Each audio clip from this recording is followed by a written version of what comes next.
Veni Sancti Spiritus Repertorum Corda Fidelim, et tui amoris in eis signum accenti, emite Spiritum Tuum et creabuntur.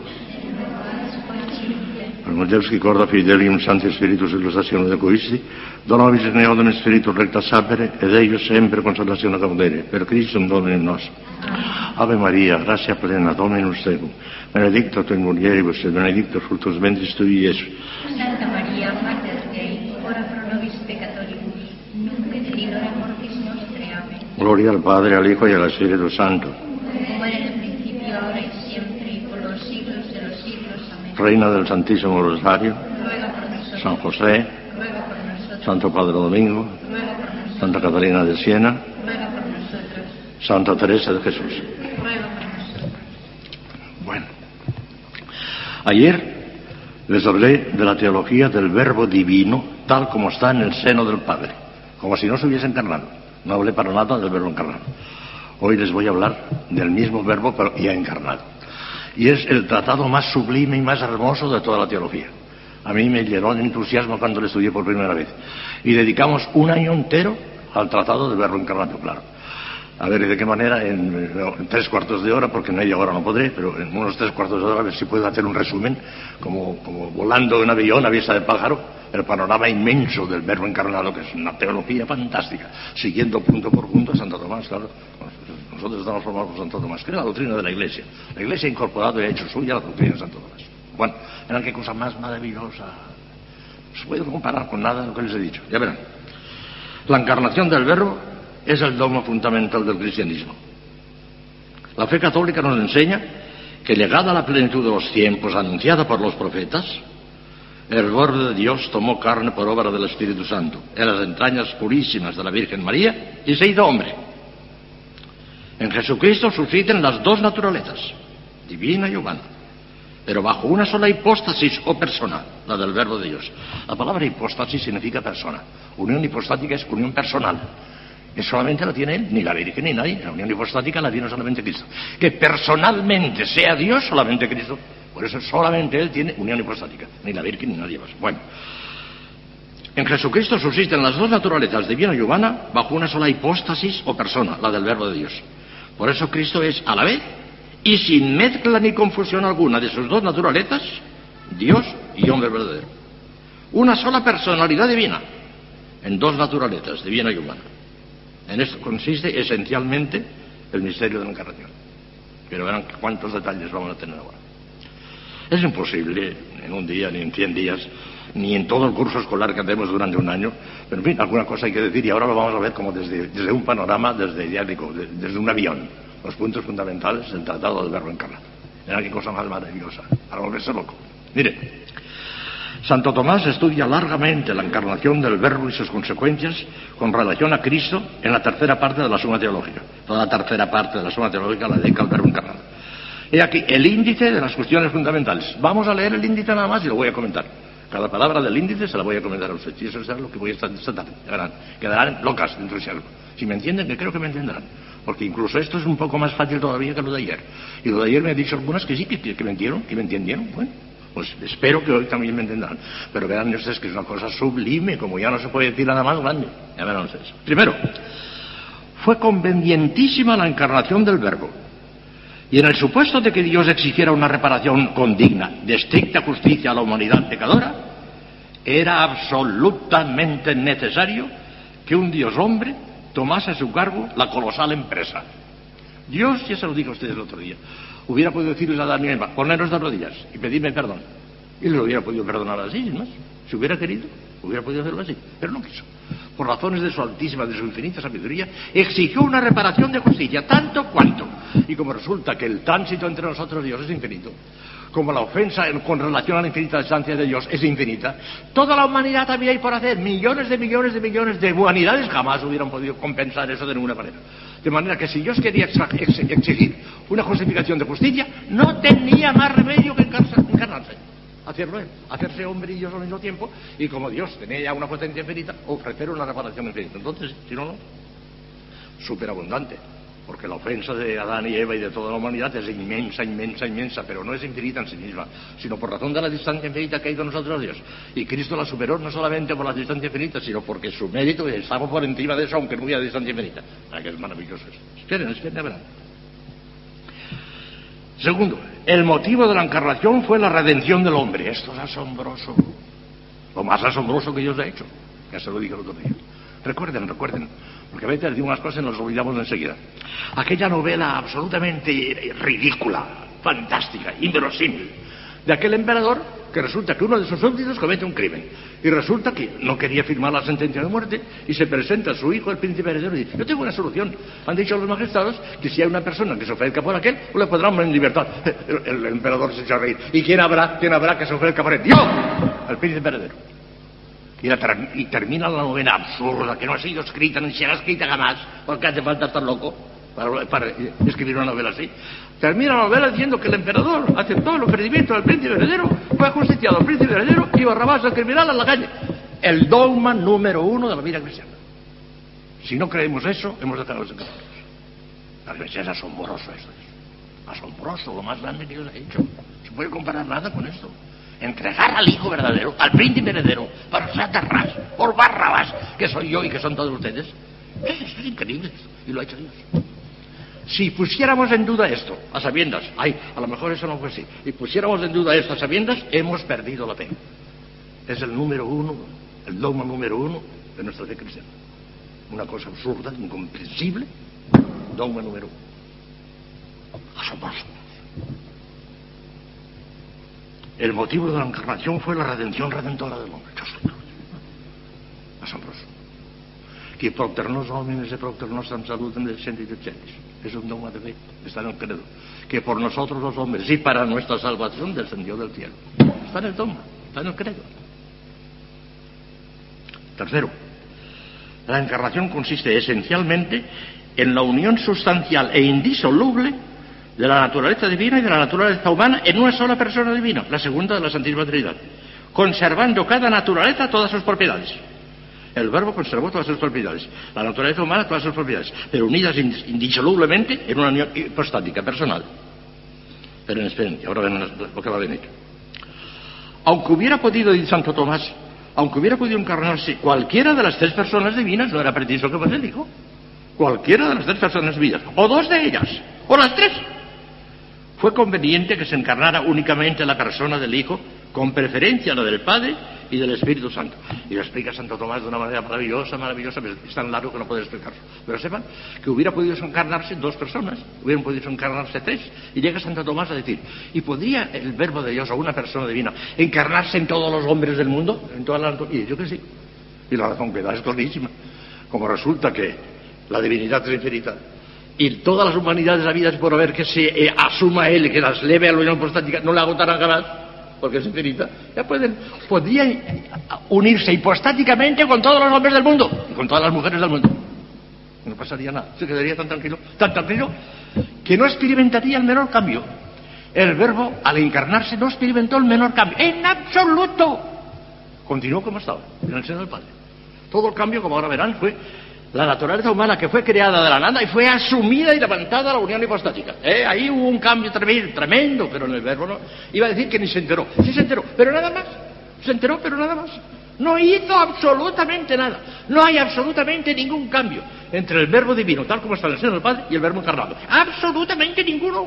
Quedó exactamente igual que estaba. La encarnación no le añadió absolutamente nada. Toda la añadidura fue de la humanidad. Eso sí, inmensa, pero si ya les expliqué la razón, que es clarísima y es de sentido común. Mire si es clara, que es de sentido común. Dios no puede experimentar ningún cambio, imposible. Porque o sería para más o sería para menos. Si es para más, luego no era infinito. Si es para menos, luego ha dejado de ser infinito. Lo que es absolutamente imposible que Dios, el Padre, el Hijo, el Espíritu Santo, experimenten el más mínimo cambio. ¡Jamás! Y por ya les expliqué también, como una consecuencia de lo que estoy diciendo, en aquel cursillo sobre la Eucaristía, tan largamente que les expliqué yo, que Cristo se hace presente en la Eucaristía sin salir del seno del Padre, sin bajar del cielo, no baja, está en el seno del Padre. y se hace presente por su inmensidad en todos los sagrarios del mundo, realísimamente presente, pero sin salir del seno del Padre, si no puede salir, porque está formando una sola esencia con él.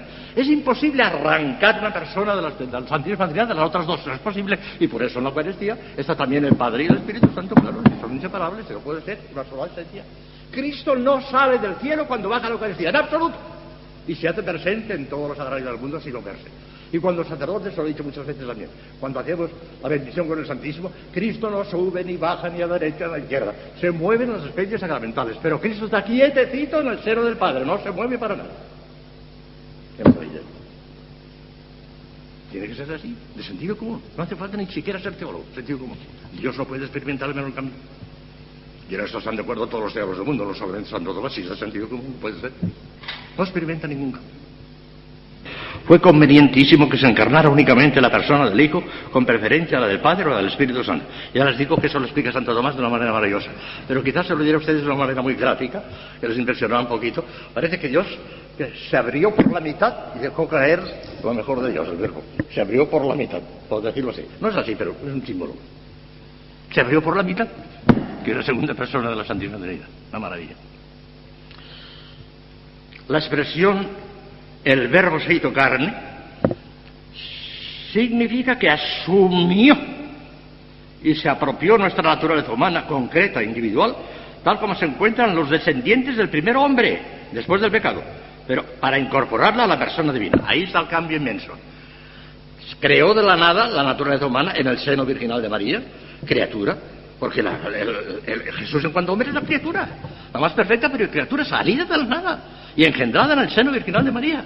Y ese mismo ser engendrado y sacado de la nada fue en el mismísimo instante de su creación, en el mismísimo unión hipostática. O sea que no estuvo ni un solo instante sin unión hipostática, ni un solo instante. Si hubiera estado un solo instante sin unión hipostática y al cabo de un instante viene la unión hipostática, la Virgen no sería madre de Dios. Sería madre de una naturaleza humana que después llegó a ser Dios. Pero como resulta que fue en el instante mismísimo de su concepción, la Virgen María concibió a Dios, que es gordo de estrella. Y por eso es la madre de Dios, si no, no lo sería. Una maravilla eso. La expresión el verbo se hizo carne significa que asumió y se apropió nuestra naturaleza humana concreta, individual, tal como se encuentran los descendientes del primer hombre después del pecado, para incorporarla a la persona divina del verbo. Sexto, el verbo de Dios asumió un cuerpo humano con todos sus sentidos y un alma humana con todas sus facultades. Todos los sentidos del cuerpo los tiene Cristo y todos los sentidos, las facultades de nuestra alma las tiene Cristo, en grado extraordinario, pero las tiene todas, las buenas y las malas, los defectos de la naturaleza humana los tiene Cristo. Ya veremos cuáles son, ya les hablé el otro día. Él aceptó porque quiso, porque mira, Santo Tomás dijo, no contrajo esos defectos, sino que los asumió. Porque contraerlos parece que tiene una responsabilidad de haberlos contraído, pero asumirlos es porque quiso, porque le dio la gana. O sea, que Cristo tiene defectos en el orden físico, el hambre, la sed, el dolor, la condición, una enormidad de defectos, que son defectos de la naturaleza humana, y los aceptó todos menos el pecado. Todos. O sea que Cristo tuvo defectos, hay que distinguir. Como hombre, tuvo defectos naturales, claro que sí, esos que acabo de decir, que no son pecado. Porque lo único que no aceptó es el pecado, eso no pudo ser. Pero él no experimentó el menor cambio. Iba a decir que ni se enteró. No, sí que se enteró. Pero nada más, se enteró, pero nada más. No hizo nada. Está en el seno del Padre exactamente igual, que si no se hubiera encarnado. Exactamente igual. La encarnación no le añadió absolutamente nada. Nada. Se quedó en el seno del Padre igual. Y ahora en la Eucaristía igual. Se hace presente en la Eucaristía sin salir del seno del Padre. No sale jamás de allí, si no es posible. Por una sola esencia con el seno del Padre. Y por eso en la Eucaristía está también el Padre y el Espíritu Santo, claro. El voto de Dios asumió un cuerpo humano con todos sus sentidos y un alma humana con todas sus facultades. Séptimo, el Hijo de Dios se incorporó simultáneamente todos los elementos integrantes de la naturaleza humana, pero con cierto orden. Esto es un poco difícil, es altísima metafísica, pero bien, voy a leerla, el que me entienda, que me entiende, y la que no, pues que vamos a hacerle, no es posible. Porque tomó el cuerpo mediante el alma, y el alma y sus potencias mediante el espíritu, que es lo más elevado del alma. Y el cuerpo, alma y espíritu, mediante la naturaleza humana, por ellos formada. Aquí hay una teología y una psicología tremendamente grande que no voy a perder tiempo perdiendo. Es demasiado grande. Pero en las clases de teología se nos explica eso. Total, que asumió todos los elementos de la naturaleza humana, del cuerpo y del alma, absolutamente todos menos el pecado. Los asumió, no los contrajo. Cuidado. Contra él es emplear la propia libertad y para mal. No los contrajo, sino que los asumió voluntariamente por Cristo. Cristo poseyó en la esencia del alma la plenitud de la gracia habitual o santificante. La gracia de Cristo. Dedicamos lo menos 20 días en las clases de teología.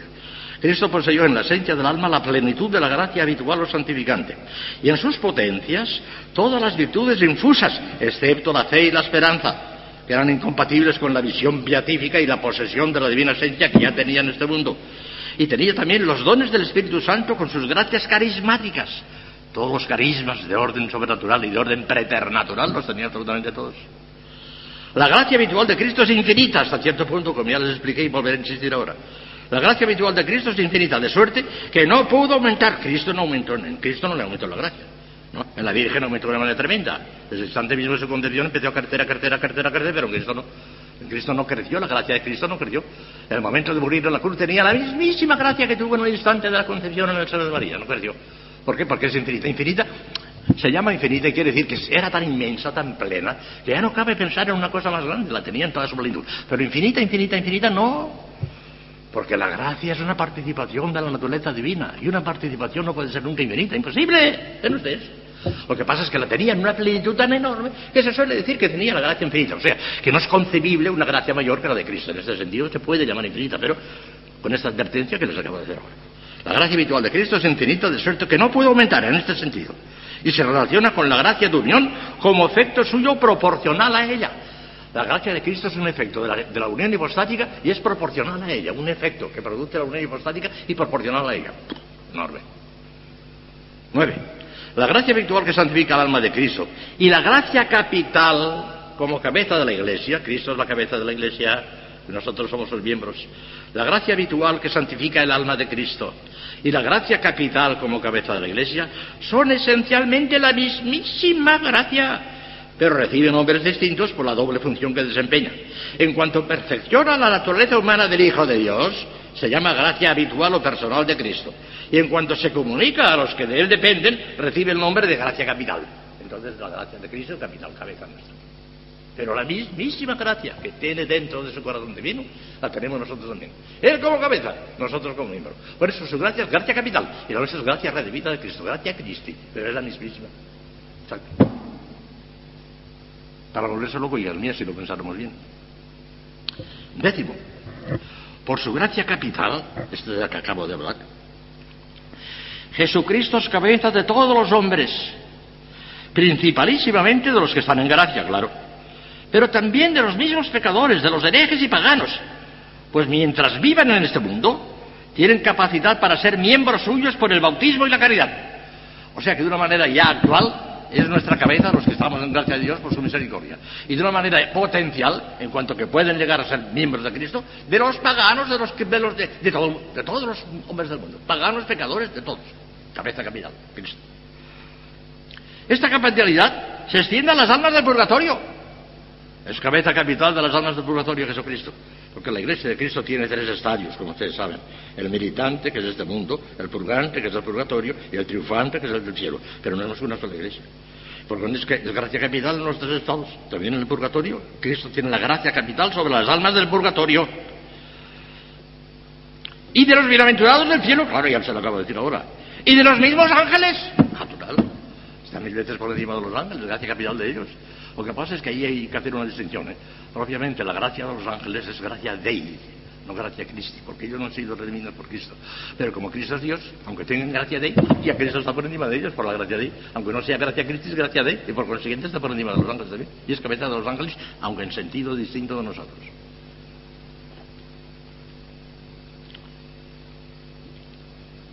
Los mismos ángeles. Cristo es cabeza de la Iglesia, por su alma y por su cuerpo, ya que el alma y cuerpo de Cristo son instrumentos de la divinidad para distribuir los bienes sobrenaturales no solo a las almas, sino incluso a los cuerpos, aquí en la tierra, para que el cuerpo auxilie al alma en la práctica de la virtud, y en el cielo, para recibir la parte de gloria e inmortalidad que le corresponde al cuerpo. O sea que es cabeza capital del alma y del cuerpo, en ese sentido. En la inteligencia de Cristo, qué precioso lo que voy a decir ahora. Le dedicamos al menos 10 días a lo que voy a decir ahora. En la inteligencia de Cristo había 4 clases de ciencia. la ciencia natural o adquirida, como la nuestra, ya verán en qué sentido, se lo explicaré enseguida, la infusa, como la de los ángeles, la beatífica, como la de los bienaventurados del cielo, y la divina, porque le correspondía como hijo de Dios. Tenía 4 ciencias. Y una de ellas, ciencia, no intervenía en nada para las otras, no las interfería, no era ningún obstáculo. Lo que sabía Cristo por su naturaleza divina, por su ciencia divina, no lo sabía por su ciencia beatífica. Y lo que sabía por su ciencia beatífica, no lo sabía por su ciencia infusa. Y lo que sabía por su ciencia infusa, no lo sabía por su ciencia adquirida. Una maravilla eso. Y así, por ejemplo, la ciencia adquirida la fue adquiriendo. Yo me imagino a la Virgen Santísima, cuando el niño era pequeñito y todavía no hablaba, estaría esperando a ver cuándo soltará la primera palabra, a ver. Y cuando, porque los niños suelen soltar la M o la A. Mamá, o abba. Lo primero que dijo nuestro Señor es mamá o abba. Y la Virgen se lo comería a besos. Y ha dicho la primera palabra. Y después ella misma le enseñaría a hablar, le enseñaría, pero Dios mío, la Virgen maestra del Maestro Divino, enseñándole a hablar. Y San José enseñándole el oficio de carpintero. ¿Pero será posible esto? Un pobre hombre como San José, que era un pobre hombre delante de Cristo, claro, enseñando al maestro de los maestros el oficio de carpintero, que no se lo sabía nuestro Señor. Lo sabía por su ciencia divina, por su ciencia infusa, pero esas ciencias no se intervenían, eran independientes de una a otra. Y por su ciencia adquirida no sabía hacer una cosa de carpintería. Se la enseñó San José. Dedicamos lo menos 10 días a las 4 ciencias de Cristo, cuando estudiamos esto a fondo. El alma humana de Cristo, 12. El alma humana de Cristo no era omnipotente por sí misma, claro que no, ya que ninguna criatura puede serlo, pero como instrumento del Verbo, tenía a su disposición el poder mismo de Dios para producir efectos sobrenaturales y obrar toda clase de milagros. Como hombre no era omnipotente porque no puede serlo, pero tenía a su disposición como Verbo, tenía a su disposición toda la omnipotencia de Dios, que podía utilizarla cuando le diese la gana, y la utilizaba, y hacía los milagros con la mayor naturalidad, no, sin concederle importancia, con la mayor naturalidad. Y algo de esto participa también la Virgen. La Virgen no es omnipotente ni puede serlo de ninguna manera. Si no lo es Cristo, ¿cómo va a serlo ella? Pero resulta que tiene a su disposición también la omnipotencia de Dios, porque Dios lo ha querido así, que ha querido hacer la mediadora de todas las gracias, y tiene a su disposición todas las gracias de Dios, aunque ella no tiene ninguna de por sí, no los ha recibido de Dios. La luna, todo el brillo que tiene, lo recibe del sol. Sin el sol, apagada, no tiene nada. La Virgen sin Cristo, cero, pero cero en absoluto. Todo lo que tiene es de Cristo. Claro. Qué cosa más maravillosa es. Esto es sublime, a mí al menos me parece sublime, ¿no? Sublime. El alma de Cristo no era omnipotente, ya lo he dicho eso. 13.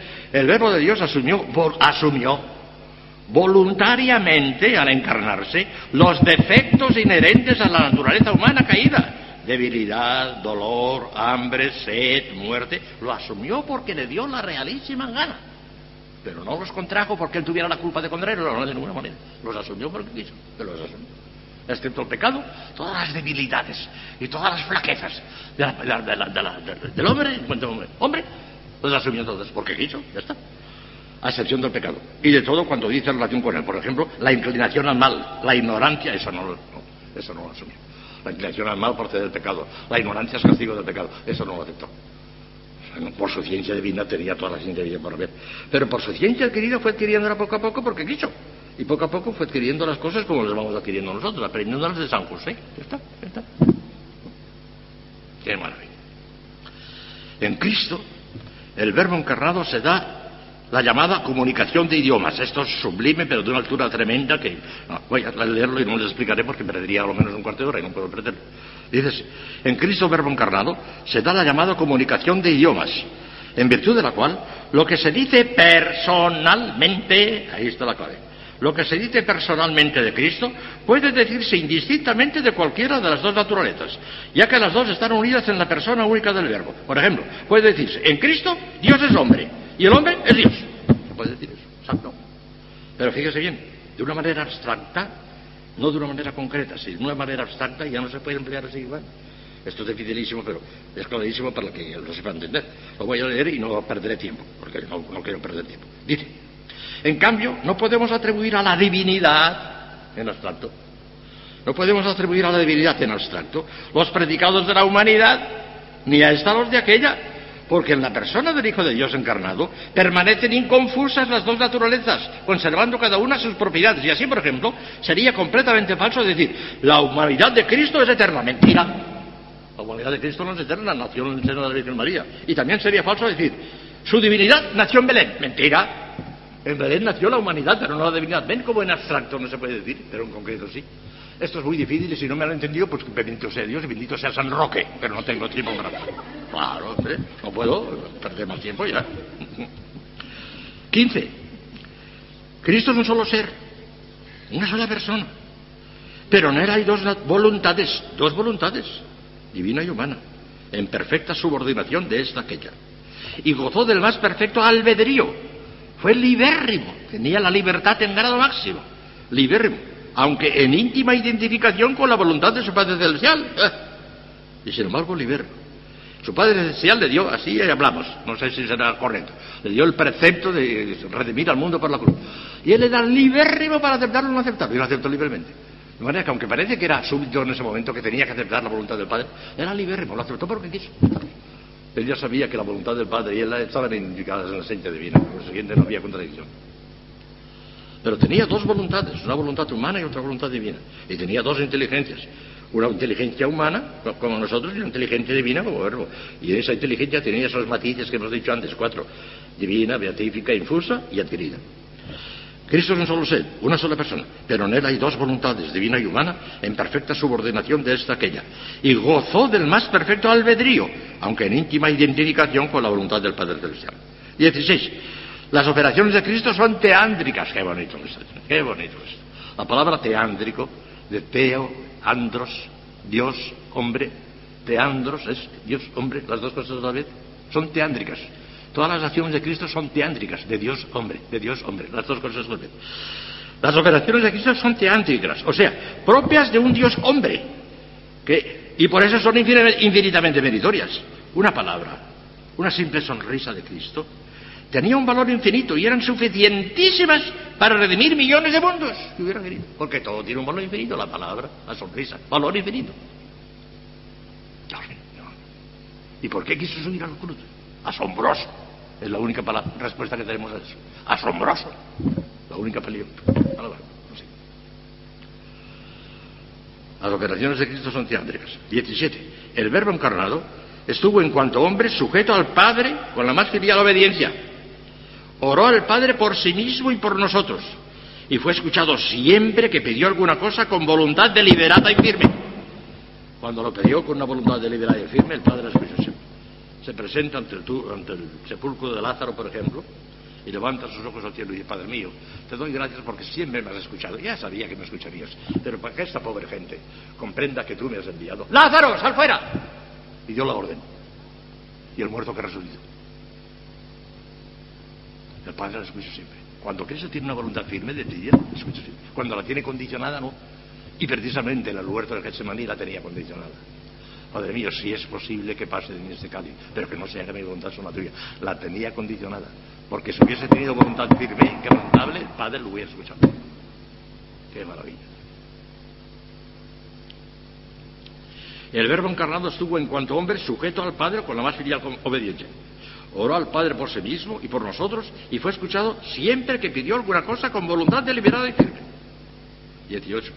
Jesucristo, qué bonito lo que voy a decir ahora. Jesucristo fue sacerdote y víctima a la vez. Sacerdote y víctima. En un preámbulo, en un prefacio decimos: y fuiste al mismo tiempo sacerdote, víctima y altar. Quiso ser las dos cosas. Jesucristo es sacerdote y víctima a la vez. Como sacerdote, continúa en el cielo intercediendo por nosotros y distribuyendo a los hombres los dones celestiales. Su sacerdocio es eterno y eternamente durará su efecto, que es la gloria consumada de los santos purificados en virtud de su sacrificio. ¡Qué maravilla! Durante toda la eternidad Jesucristo continuará en el cielo siendo sumo sacerdote. No continuará como camino, ya se lo explica a ustedes. El camino ha desaparecido, ya no hay camino allí. Continuará siendo vida y continuará siendo el camino, la verdad y vida continuará, pero el camino no.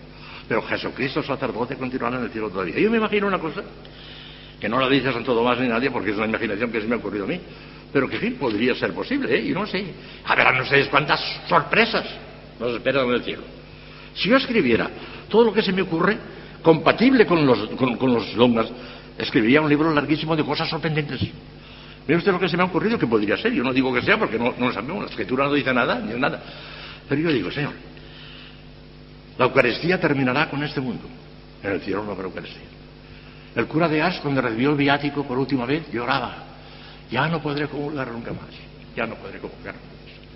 Estaba tan enamorado de la Eucaristía que lloraba.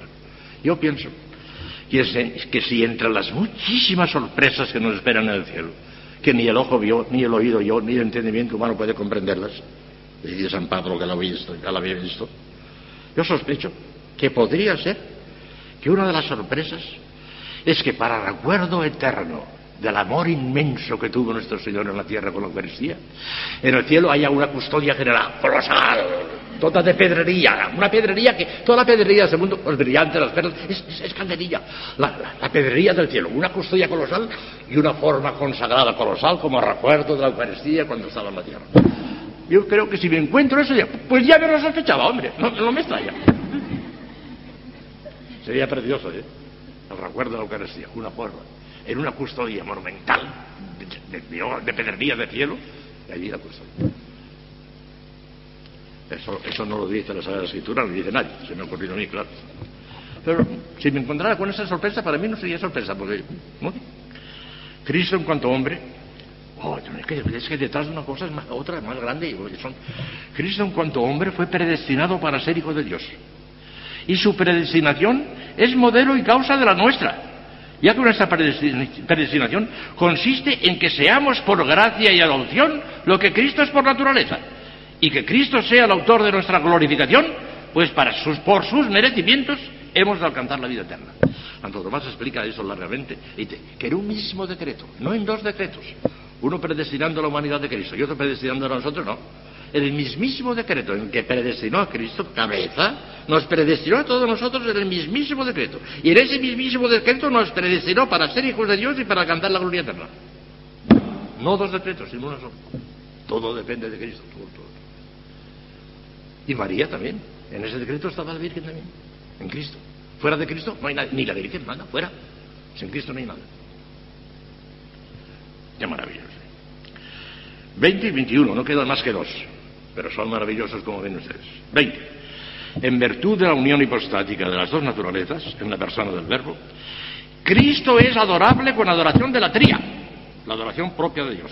Y no solamente en cuanto Dios, sino en cuanto hombre, porque está hipostáticamente unido. Adoración de la tría, la que corresponde a Dios es la que corresponde a Cristo. Adoración de la tría.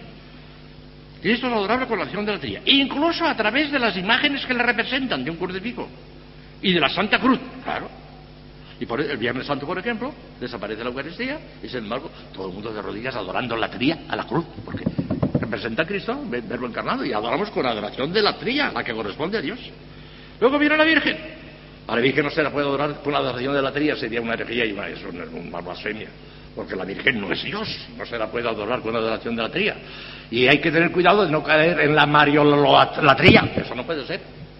Pero tiene una adoración especial que le corresponde a ella sola, que es la que llamamos de hiperdulía, que está por encima de la dulía. ¿Qué es eso de dulía? Dulía significa esclavo, siervo. Y esa adoración de dulía, de esclavo, de siervo, corresponde a los santos. Pero como la Virgen está 1000 veces por encima de los santos, hay que decir que es hiperdulía, por encima de la dulía. Y esa la tiene solamente la Virgen. Por encima de la dulía de los santos tiene la hiperdulía. Pero sin llegar a la latría, eso no, porque eso es de Dios. ¿Entienden claramente las tres cosas? Ah, pues bien, ahora viene una cosa. ¿Y este bendito hombre? ¿Dónde está San José? Todos los autores dicen, y me parece que se equivocan todos, dicen que es el culto de protodulía, que significa entre los de dulía, que son los santos, el proto, el primero. Eso lo reconocen todos, que es el primer santo, eso todo, sin distinción ninguna. Tanto que le atribuyen el título de protodulía. Tiene bastante más y se lo voy a demostrar a ustedes. Ya se lo dije el otro día. La Virgen Santísima tiene hiperdulía porque está encarnada en la unión hipostática de Cristo, está enchufada directamente a Cristo, está en un orden mucho más alto, de toda la gracia y la gloria, es hiperdulía. Pero como San José es el esposo auténtico, legítimo, y establece un vínculo indisoluble por su matrimonio con María, de tal manera que lo que Dios ha unido no lo separa el hombre, no se puede separar a Cristo, a la Virgen de San José, y por consiguiente, San José, en virtud de María, está incorporado al orden hipostático, por encima de la protodulía y las dulías habidas de por haber. ver, está en el orden hipostático, pero con esa diferencia, que la Virgen está enchufada con el orden hipostático directamente con Cristo. Y Santo Tomás está a través de María, tiene que hacer ese rodeo, pero a través de María está también enchufado en el orden hipostático. Por consiguiente, nada de protoludía. Semi-hiperdulía, es una palabra que invento yo. Semi-hiperdulía, no llega a la hiperdulía de la Virgen, pero casi, semi, 1000 veces por encima de la protoludía. Mucha gente habla sin saber lo que dice, y los teólogos muchas veces dicen tonterías. No puede ser protoludía, tiene que ser más. Hiperdulía, no, eso es de la Virgen. Entonces, ¿qué? Semi-hiperdulía, está en el medio camino. Para que vean ustedes a qué altura está San José. Todos los santos bienaventurados del cielo son calderilla al lado de él, todos. Por eso yo tengo tanta devoción a San José, y por eso estoy seguro que vendrá a la hora de la muerte. Claro, tiene obligación, hombre, que hago mucha propaganda de él. Vendrá a la hora de la muerte y me llevará al cielo, ¿cierto?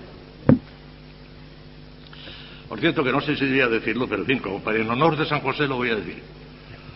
Mi padre tenía una devoción tremenda a San José. Todas las noches rezaba los 7 dolores y godos con 7 Padres Nuestros. Era una devoción tremenda, me la contagió él. En Morella, en mi pueblo, en la procesión del Corpus salen un montón de imágenes, entre ellas San José. Y mi hermano y yo, mi padre nos hacía sacar la vela delante de San José, ¿eh? En la procesión del Corpus nosotros llevábamos la vela ante San José. Y mi padre era devotísimo de San José. Y resulta que una de las almas grandes que he conocido, yo no sé si debía decir esto, pero en honor de San José lo voy a decir, una de las almas grandes que yo he conocido me dijo: padre, he visto a su papá entrar en el cielo acompañado de San José. ¿Yo le he hablado a usted alguna vez de San José y de la devoción? No, nunca me dijo usted nada. Pero iba San José con él. He visto a su papá que entraba en el cielo con San José. Pero es que alguna vez le he hablado de que tenía mucha... No, nunca me ha dicho usted nada. Pero iba con San José. Me quedé sobrevalto. ¿Saben que vean ustedes quién es José? Y por último, el último nubeo de hoy. Cristo, en cuanto hombre, es el único perfecto mediador entre Dios y los hombres, el único. No solo porque con su muerte reconcilió con Dios a todo el género humano, sino porque su humanidad santísima ocupa un lugar intermedio entre Dios y los hombres, y le corresponde por consiguiente unir a los hombres con Dios, comunicándoles sus mandatos y sus dones, e interceder por los hombres ante Dios, rogando y satisfaciendo por ellos, lo cual no es obstáculo para que Cristo se asocie a otros mediadores secundarios. María, los santos, los sacerdotes, somos mediadores de Dios, pero secundarios. María, mediadora universal, porque Dios le ha comunicado esa universalidad, pero subordinada a Cristo. La mediación de la Virgen María no vale nada en absoluto sin Cristo. Es una comunicación de la mediación de Cristo, pero es mediadora universal porque Cristo le ha querido comunicar esa mediación universal. Pero los santos también son mediadores hasta cierto punto, en cuanto que muchísimas almas se salvan por la intercesión de los santos, los mediadores. Y los sacerdotes, por muy imperfectos que seamos, en virtud de los sacramentos que administramos, somos mediadores también, muy inferiores a la Virgen, muy inferiores a muchos santos, pero somos mediadores también. Y cualquier alma que rece, cualquier alma que consiga la conversión del pecador, es mediadora también. Somos mediadores todos. ¡Qué maravilla! Si no les ha entusiasmado la lección de hoy, no vendré nunca más a Olmedo, porque es incapaz de impresionar. Esto a mí me parece sencillamente sublime, nada, no se puede superar. Y fíjense bien que todo lo de hoy ha sido teórico. No hemos sacado ninguna consecuencia práctica todavía. Mañana la tercera lección en torno al verbo encarnado, sacando las consecuencias prácticas para nosotros. Porque todo esto era la teoría. Ayer la teoría del verbo en divino en cuanto está en el seno del Padre. Hoy la teoría del verbo en cuanto que se ha encarnado. Ahí tienen ustedes el panorama, a vista de pájaro, en vuelo, de todo el panorama del tratado de verbo encarnado. Y mañana, consecuencias prácticas para nosotros. Mañana será práctico. Menos elevado. Mañana no habrá tanta teología, pero habrá mucha espiritualidad. Es lo que nos corresponde a nosotros. Hasta mañana, si Dios quiere.